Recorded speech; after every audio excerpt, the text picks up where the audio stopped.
you are 14 years old, a child who has barely learned the rhythm of the seasons, the smells of harvest, and the sound of your mother's voice calling you back from the riverbanks. One morning the world changes with a sound that does not belong to your village, the thundering of hooves. Soldiers arrive like a storm, faceless behind iron and dust, and by nightfall everything you once knew is scattered like broken pottery.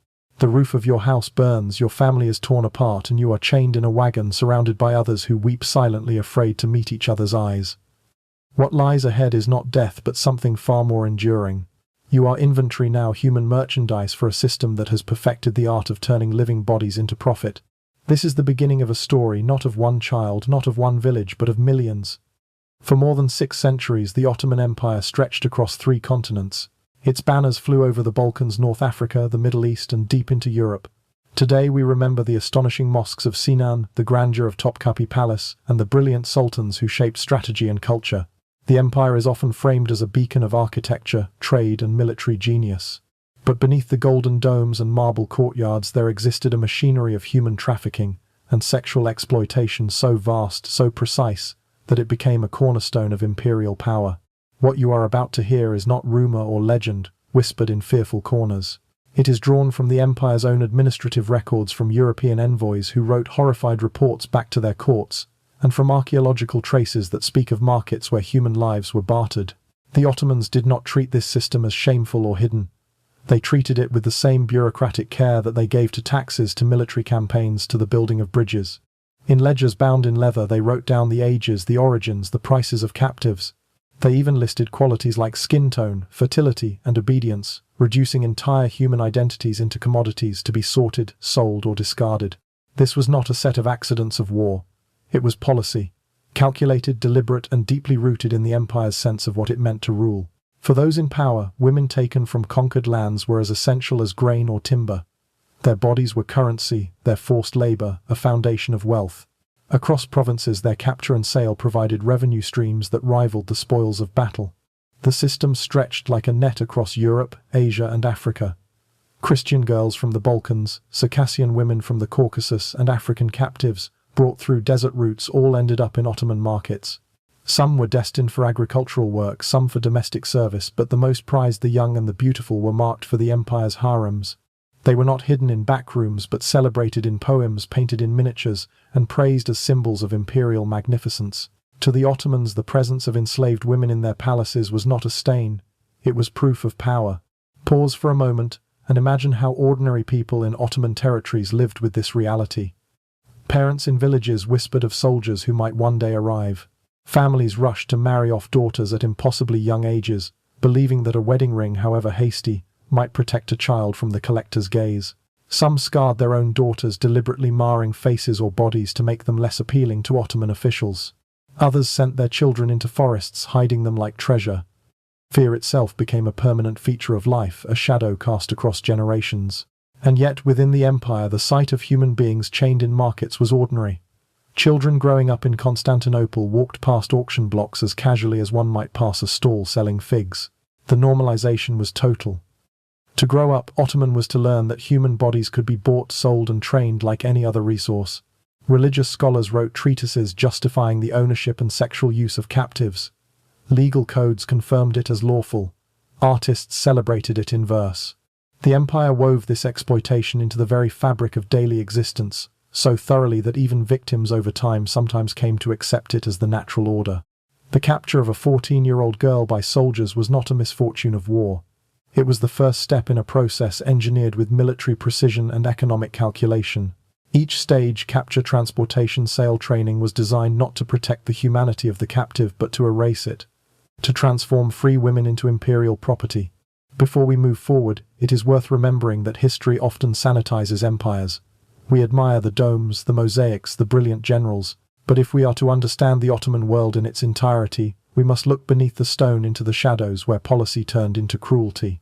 The empire's greatness was not only built on strategy and culture but on the bodies of women it systematically dehumanized. And so the story begins not with marble palaces but with fire and fear, in a small village, and with a child whose fate is already sealed. The machinery of enslavement has taken its first step. What follows is the systematic capture of lives on a scale that rivals any commercial enterprise of the age. It is to that first stage, the harvesting of human beings, that we must now turn. The Ottomans did not stumble into the business of human trafficking. They engineered it with the same discipline they applied to their armies.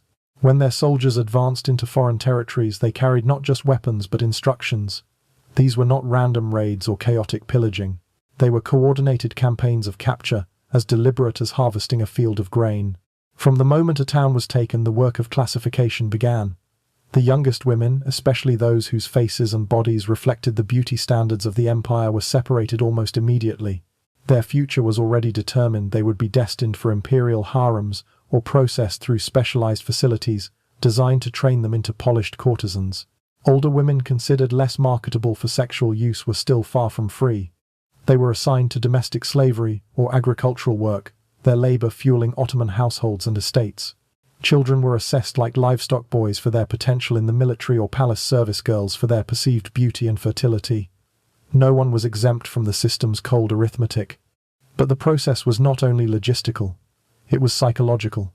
Captives were deliberately humiliated to break their spirits from the very beginning. Women were stripped of their clothing and paraded publicly, not just as trophies but as warnings to those left behind. The spectacle served many purposes. It crushed the dignity of the captives, instilled terror in occupied communities, and reinforced Ottoman authority in the eyes of allies and rivals alike.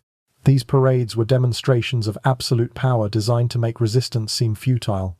What followed was transportation, and here again the empire's efficiency revealed itself. Moving human cargo across thousands of miles was no simple feat, yet the Ottomans developed systems as sophisticated as their military supply chains. Specialized caravans were organized for captives.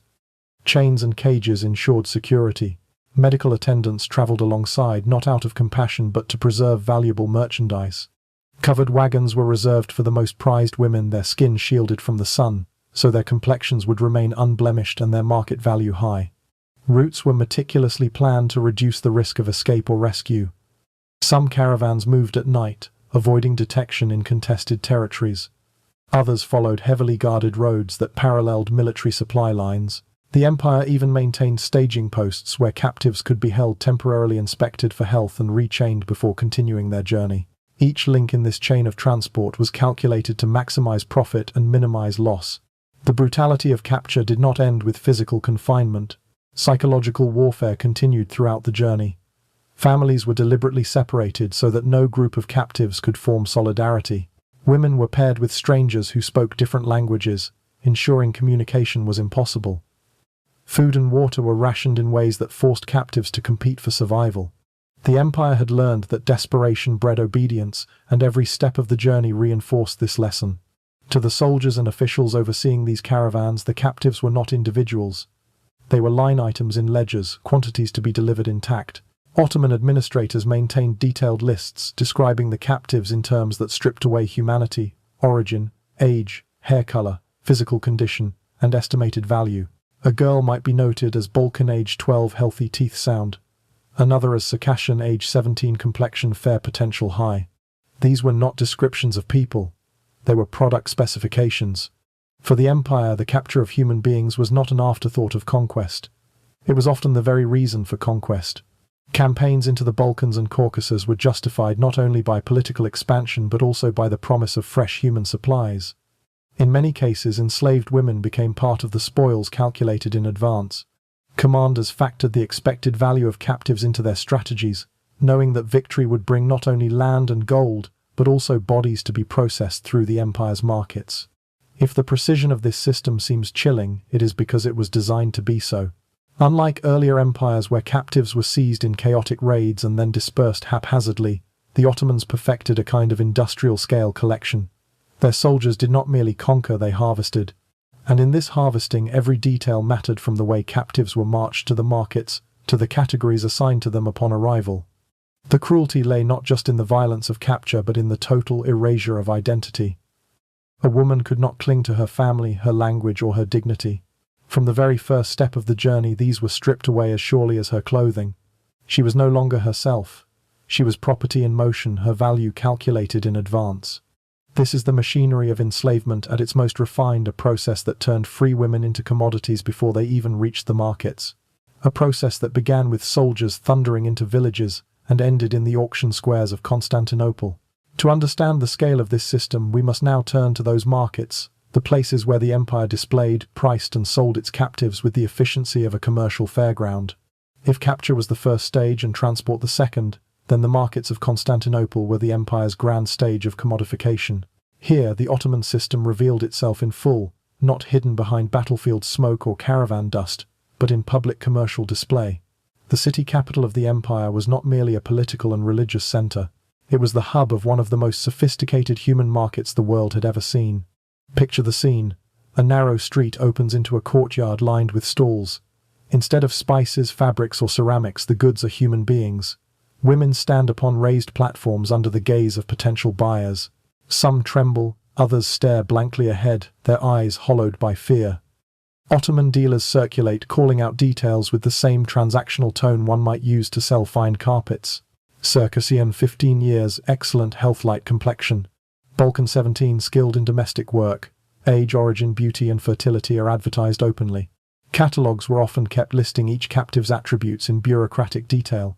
These lists read like inventories of livestock or merchandise, birthplaces, hair color, body shape and notes on virginity. Virgins commanded premium prices, sometimes the cost of entire estates. Women trained as courtesans, called sera, or illuminated ones, were priced as luxury goods.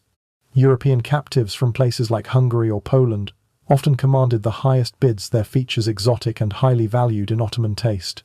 The markets were not chaotic bazaars of disorder. They were regulated spaces overseen by imperial inspectors who ensured quality and order.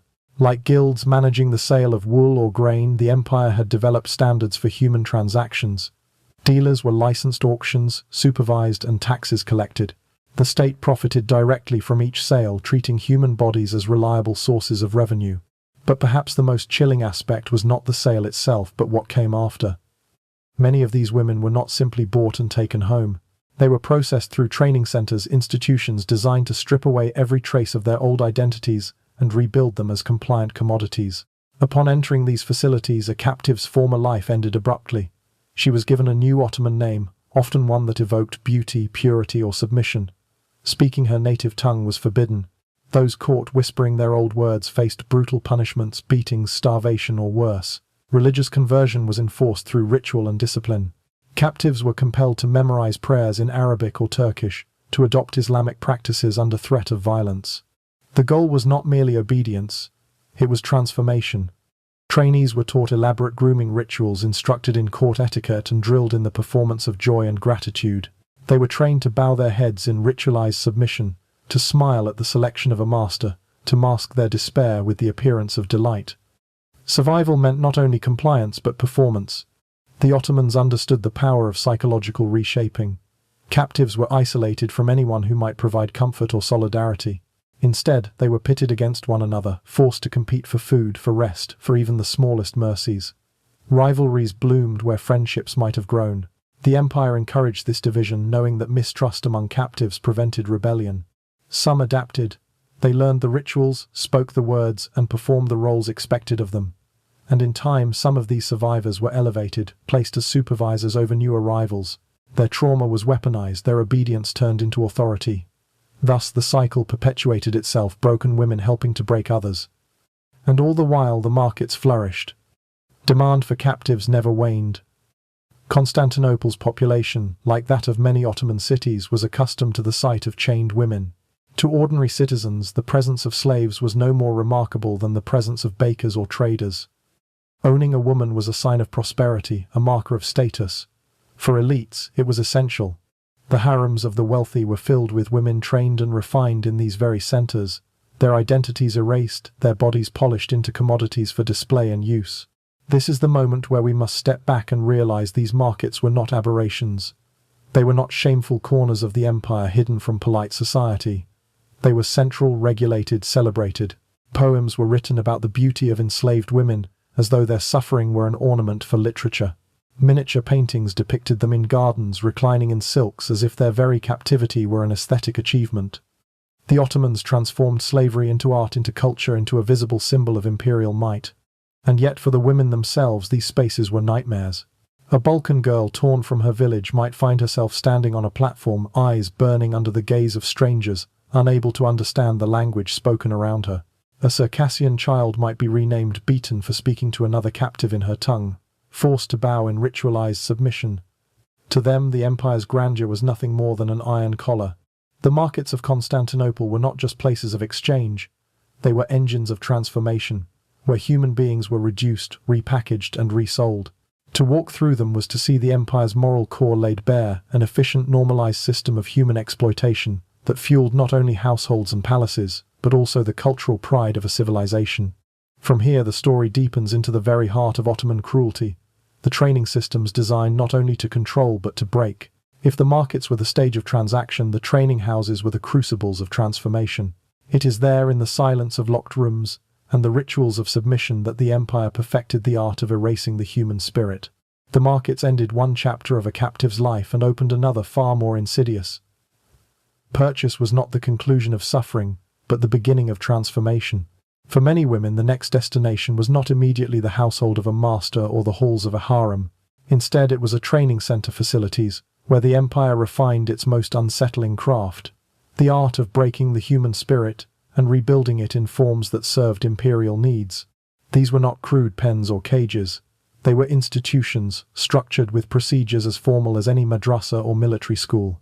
Captives entered through heavy gates and were immediately stripped not only of their clothing but of their identities. A name that connected a girl to her parents, her village, her past was erased. A new name was imposed, one chosen to reflect Ottoman tastes. Names like Güzel, meaning beautiful, or Nur, meaning light, replaced birth names, severing the last tie to home. Speaking a native tongue became an act of rebellion. Guards and overseers listened closely, and those caught whispering forbidden words often faced brutal consequences. Religion was another instrument of control. Captives were compelled to adopt Islamic rituals under strict supervision. Prayers were recited not as matters of faith but as demonstrations of obedience. Those who stumbled over words they did not understand were beaten or deprived of food. Submission was measured in posture, tone, and repetition. Each forced prayer served less as worship and more as erasure of what had come before. Isolation compounded the process. Women were deliberately housed with others who shared neither language nor background. The walls echoed with silence, broken only by commands in Turkish or Arabic. Loneliness became a tool of conditioning. When captives could not speak freely, they turned inward, their sense of self collapsing under the weight of silence. And if hunger gnawed, it was because food itself had become a weapon. Meals were distributed not as sustenance but as rewards for compliance. Those who obeyed were given bread. Those who resisted went hungry. The body was trained through its most basic needs to equate survival with submission. Rivalries bloomed under these conditions, carefully cultivated by the empire's system.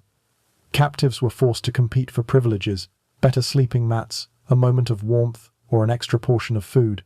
Trust dissolved into envy. Solidarity withered under suspicion. By design, the empire turned women who might have been allies into rivals, breaking the possibility of collective resistance.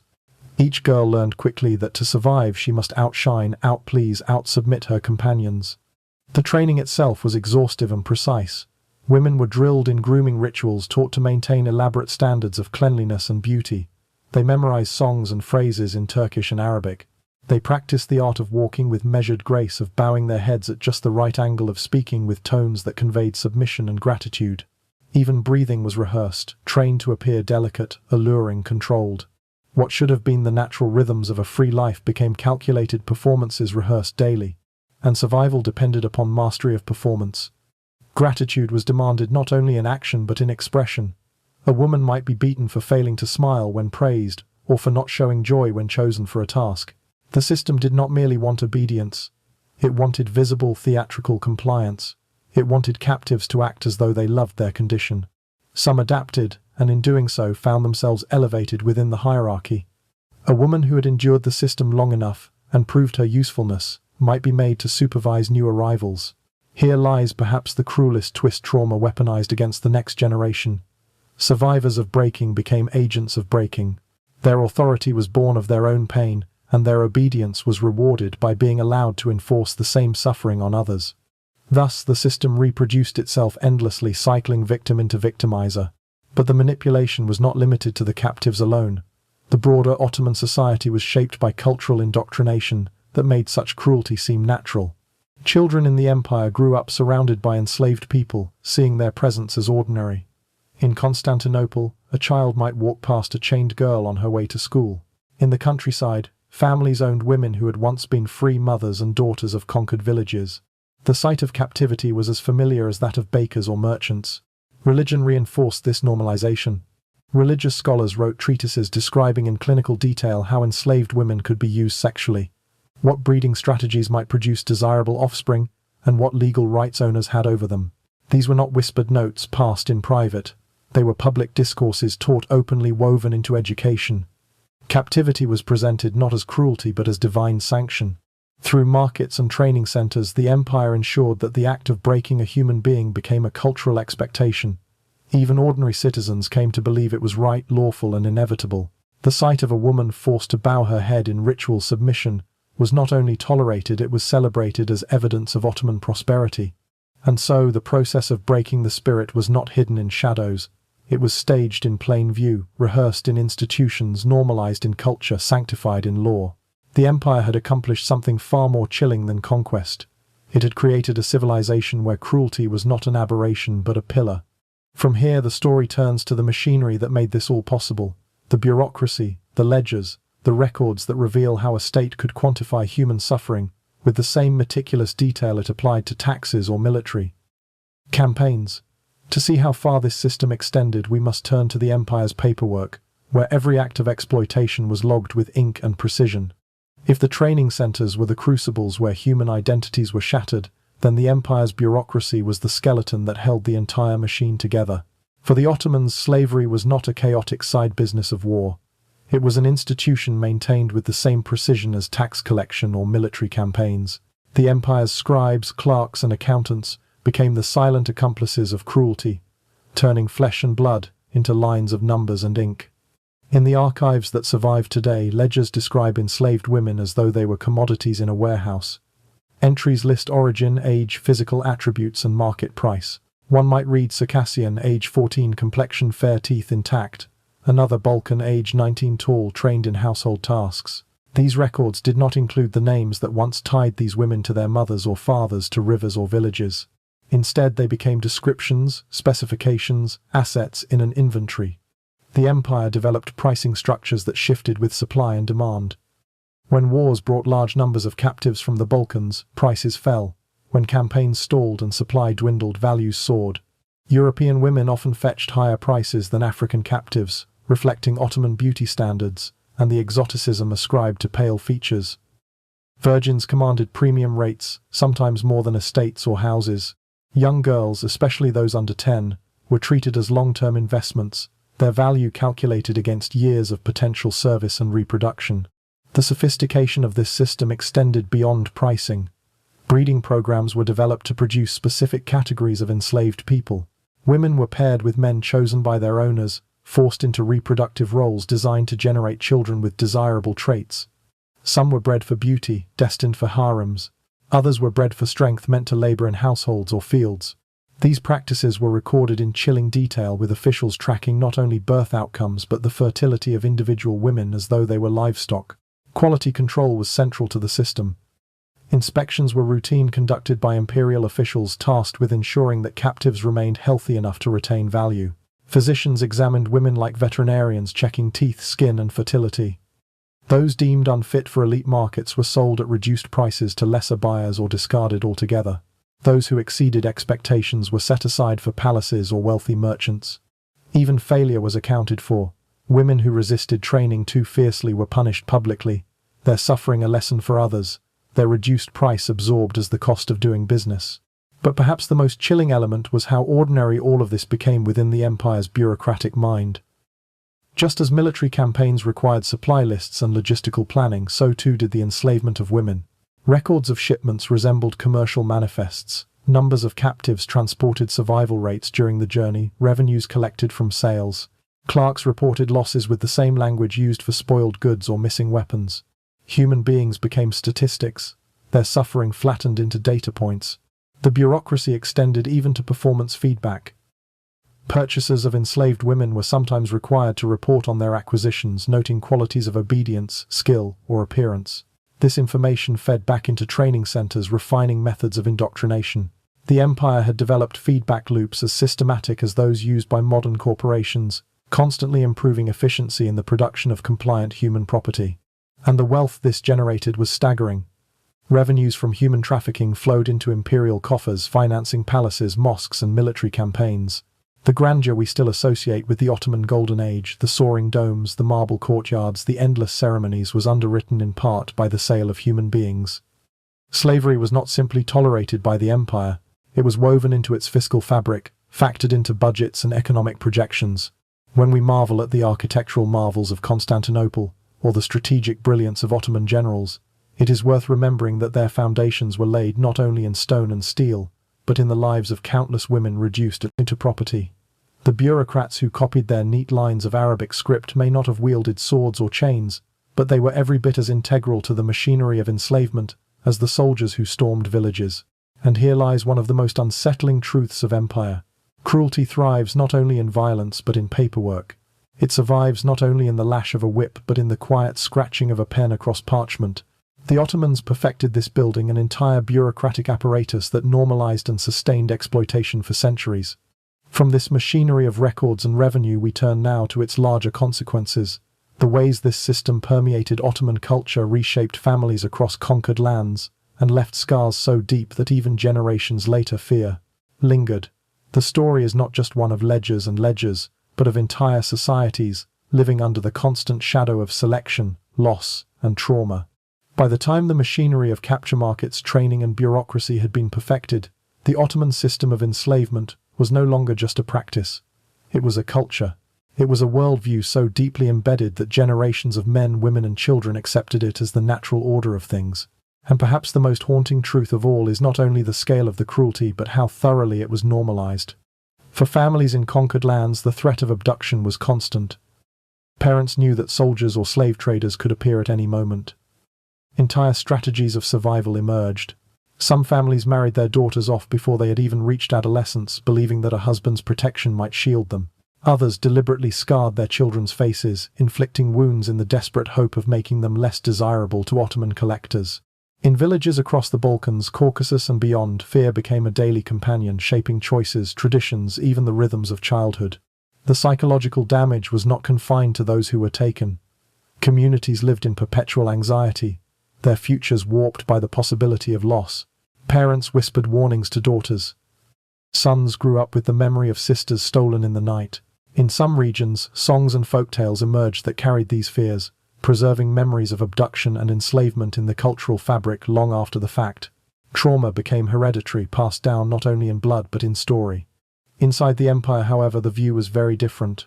For Ottoman elites, the presence of enslaved women was not hidden shame but a mark of refinement and prosperity. Palaces were filled with women trained to appear submissive and joyful, their suffering erased by layers of silk and ceremony. Poets wrote verses celebrating their beauty. Historians recorded the acquisition of captives as evidence of imperial success.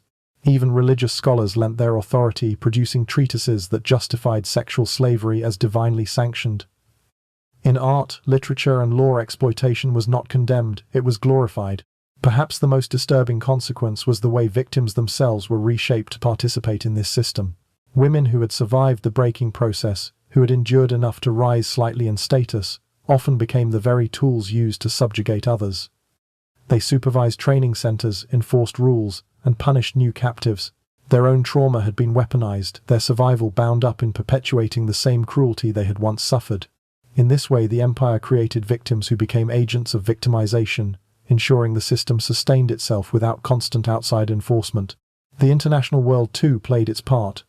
European ambassadors wrote reports describing the Ottoman slave markets with detail and even horror, but rarely pressed for change. Economic interests bound them. Trade agreements with the empire mattered more than the fate of the women they saw chained in Constantinople. To European courts, what happened in Ottoman markets was often excused as a cultural difference, a matter of local custom rather than a humanitarian crisis. Silence was complicity, and that silence allowed the system to thrive unchecked. This normalization extended so far that even children within the empire grew up surrounded by the sight of bondage. A boy born in Constantinople might pass chained captives on his way to lessons, learning not pity but indifference. A girl growing up in an Ottoman household might see enslaved women working in kitchens or serving in harems, and accept it as ordinary. Generations were raised in an environment where the commodification of human beings was as unremarkable as the selling of spices or fabric. The scars of this system remain visible in archives across Turkey and Europe. Ledgers list names, ages, origins, and prices. Correspondence between officials discusses procurement strategies and the preferences of sultans as casually as one might discuss horses or grain. Architectural remains of slave markets still stand in some cities, silent monuments to what once was. And in the cultural memory of former Ottoman territories, stories linger of daughters who vanished and mothers who waited in vain. What makes this history particularly chilling is not just the cruelty but the fact that it was celebrated. It was not a shameful secret but a pillar of the empire's self-image. The grandeur of Ottoman civilization, its palaces, its poetry, its wealth, was inseparable from the systematic exploitation of women. The empire's golden age was built in part upon broken lives. To remember this is not to deny the achievements of the Ottomans in architecture, strategy, or culture. It is to recognize that greatness can rest on foundations of suffering. Empires often tell their stories in marble and gold, but beneath those stones lie the shadows of human pain. The Ottoman Empire's legacy of normalized atrocity reminds us how easily societies can turn cruelty into policy, how thoroughly injustice can be woven into the fabric of daily life, and how deeply entire civilizations can blind themselves to the suffering they cause. This is not just history, it is a warning, because the machinery that reduced millions to property was not powered by swords alone but by bureaucracy, by culture, by silence. And those forces, paperwork, normalization, complicity, are not confined to the past. They remain dangers in every age.